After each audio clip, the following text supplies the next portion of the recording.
Dear students, welcome to my channel, Manoj Yadav Learning English. Today we are going to learn the correct use of until unless. Until unless confusing words है जिसको हम लोग आज पढ़ेंगे, इसके concept को clear करेंगे हम लोग। तो देखें until unless, the correct use of until and unless, दोनों में डिफरेंस क्या है इसको हम लोग समझें। until का हिंदी अर्थ होता है जब तक नहीं, और इससे समय का बोध होता है। और अनलेस का हिंदी अर्थ होता है जब तक नहीं, अगर नहीं, इफ नॉट, शर्त, कंडीशन का बोध होता है। अनटिल से टाइम का बोध होता है, समय का, और अनलेस से शर्त का बोध होता है, कंडीशन का। तो देखें दोनों में पहला है कि अनटिल अनलेस में हिंदी वाक्य में नहीं के लिए नॉट का प्रयोग नहीं होता है, क्योंकि ये निगेटिव सेंस वाले वर्ड्स हैं। हिंदी में अनटिल अनलेस के लिए अगर हिंदी में नहीं है, निगेटिव वर्ड है, तो उसके लिए नॉट का प्रयोग नहीं होता है। और क्योंकि ये निगेटिव वर्ड्स हैं, दूसरी बात जो ध्यान रखने योग्य है कि फ्यूचर टेंस में अनटिल अनलेस वाले क्लॉज में शैल विल का प्रयोग नहीं होता है, उसकी जगह वर्ब का प्रेजेंट टेंस का प्रयोग करते हैं। अगर अनटिल अनलेस वाले जो क्लॉज हैं, हिंदी में गागेगी भी है, तो उसमें हम प्रेजेंट टेंस का ही प्रयोग करते हैं। तो देखें एग्जाम्पल्स, इसे बेहतर ढंग से समझें। जब तक बस नहीं रुकती मत उतरो, ये टाइम का बोध कर रहा है कि कब तक नहीं उतरना है, जब तक बस नहीं रुकती है। तो इसमें हम अनटिल का प्रयोग करेंगे। पहले बना लें, मत उतरो, डोंट गेट अप, या गेट डाउन भी लिख सकते हैं उतरने के लिए। डोंट गेट अप और get down until the bus stops, जब तक बस नहीं रुकती मत उतरो, don't get up until the bus stops. इसे शुरू में भी रख सकते हैं, until the bus stops don't get up. जब तक शाम नहीं हो जाती बाहर मत जाओ, इसमें भी समय का बोध करा रहा है, टाइम सूचक है वर्ड सेंटेंस, तो इसमें भी अनटिल का प्रयोग होगा। कब तक नहीं जाना है, जब तक शाम नहीं हो जाती, बाहर नहीं जाना है। तो टाइम कब शो कर रहा है, तो इसे बनाएंगे, जब तक शाम नहीं हो जाती बाहर मत जाओ, don't go out until it is the evening, it is the evening। जब तक शाम नहीं हो जाती बाहर मत जाओ, don't go out until it is the evening। या इस तरह भी कह सकते हैं, until it is the evening don't go out। जब तक मैं तुम्हें जाने के लिए नहीं कहूं इंतजार करो, इसे ट्रांसलेट करेंगे, वेट। इससे भी टाइम का बोध हो रहा है, इंतजार करने का। कब तक इंतजार करना है, जब तक मैं जाने के लिए ना कहूँ। समय सूचक है, वो सेंटेंस है, wait until I tell you to go, जब तक मैं तुम्हें जाने के लिए नहीं कहूँ इंतजार करो, wait until I tell you to go.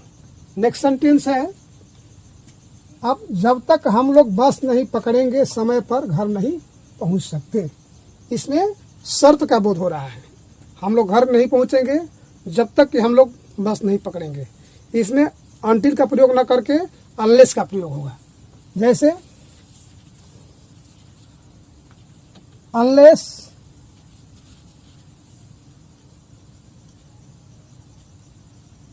We can catch a bus, we can not reach home in time। जब तक हम लोग बस नहीं पकड़ेंगे समय पर घर नहीं पहुंच सकते। Unless we can catch a bus we can not reach home in time. देखें तो इसमें हम इसे शुरू में भी रख सकते हैं, we can not reach home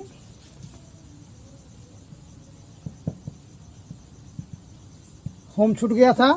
unless we can catch a bus we cannot reach home in time. इसे हम शुरू में भी कर सकते हैं, we cannot reach home in time unless we catch a bus. Next है, जब तक तुम इस काम को नहीं करोगे मैं तुम्हें नहीं बोलूंगा, मैं तुमसे नहीं बोलूंगा। तो इसमें भी शर्त है कि मैं नहीं बोलूंगा कब तक, जब तक तुम इस काम को नहीं करोगे। शर्त सूचक है, कंडीशन का बोध करा रहा है, शो कर रहा है। तो ट्रांसलेट करेंगे, unless you do this work. इसमें फ्यूचर टेंस है, लेकिन फ्यूचर टेंस का प्रयोग नहीं होता है, प्रेजेंट टेंस का ही प्रयोग होता है। प्रेजेंट इंडेफिनिट टेंस का प्रयोग हो रहा है। Unless you do this work, और ना निगेटिव वर्ड का प्रयोग होगा, ना अनटिल में ना अनलेस में। निगेटिव वर्ड वाले सेंटेंस है, इसमें निगेटिव वर्ड का प्रयोग नहीं होता है। Unless you do this work, मैं तुमसे नहीं बोलूंगा। I will not speak to you. Next sentence है कि जब तक तुम कठिन परिश्रम नहीं करोगे सफल नहीं होंगे। इसमें भी फ्यूचर टेंस का है, लेकिन प्रेजेंट में ही बनेगा, प्रेजेंट इंडेफिनिट में। अनलेस, जब तक तुम कठिन परिश्रम नहीं करोगे, यू वर्क हार्ड, सफल नहीं होंगे। You won't be successful, you won't be successful. जब तक तुम कठिन परिश्रम नहीं करोगे सफल नहीं होंगे। Unless you work hard you won't be successful. या इस तरह इसको, इस क्लॉज को इधर भी ला सकते हैं, you won't be successful unless you work hard, इस तरह भी कर सकते हैं। तो देखिए लास्ट सेंटेंस है कि जब तक तुम मुझे कलम नहीं दोगे मैं लिख नहीं सकता। पहले बना लेंगे, पहले इसी को बना लेते हैं। I can't write, I can't write unless you give me a pen. जब तक तुम मुझे कलम नहीं दोगे मैं लिख नहीं सकता। I can't write unless you give me a pen. ये प्रेजेंट में ही बनेगा, फ्यूचर में नहीं बनेगा, क्योंकि अनटिल अनलेस वाले जो फ्यूचर सेंटेंस भी रहते हैं, अगर आगे की भी रहता है तो उसको प्रेजेंट इंडेफिनिट टेंस में उसका ट्रांसलेट करते हैं। तो thank you for watching this video.